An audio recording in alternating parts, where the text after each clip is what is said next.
Now, from the Toyota Sports Desk, News Watch 12 Sports.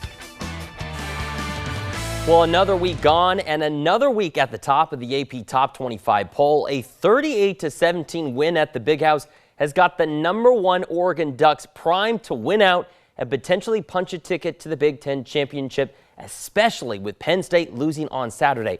But at what cost? During that win against Michigan on Saturday, star wide receiver Tez Johnson was injured very early on in the first quarter and would not return to the game. This is the play that he got injured in during that game. He was seen with the sling on his right arm later in the broadcast, leading many to believe that the injury Johnson sustained could potentially be long-term. Those worries growing in the hours since, especially with Johnson posting this photo on his Instagram story Sunday morning showing the injury during that game with a heartbreaking emoji on top of it.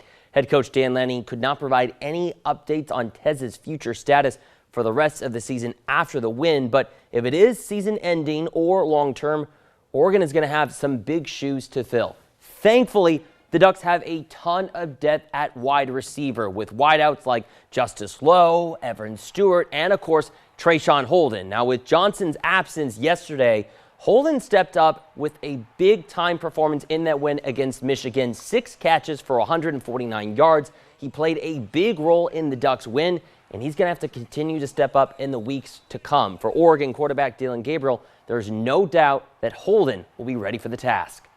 I'm proud of Trayshawn as a person, honestly. Just the way he's responded, you see a kid that has learned a bunch, and has grown a bunch, but never stopped working, and the way he's practiced, even these past 2-3 weeks, it's different, and I respect him for it. Now, hopefully on Monday, we'll get some updates on Johnson's status moving forward during Dan Lanning's weekly press conference.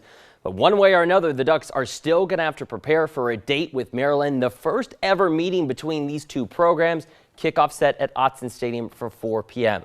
Now, along with the new week comes the start of the college basketball season in Western Oregon, a season that I know many Duck and Beaver fans have been waiting for quite a while now. On Monday, Oregon men's and women's basketball will return to Matthew Knight Arena with a back-to-back special, while the Beaver men will kick off their season with a home date at Gill.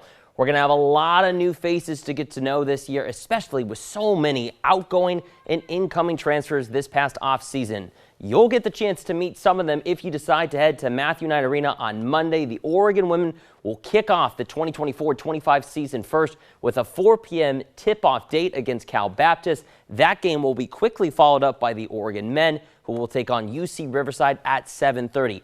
Up in Corvallis, you can catch the new-look Beavs in action against Utah Tech. Another late-night tip-off for the men at 7, while the Oregon State women won't officially begin their season until Friday with a road date at Colorado State.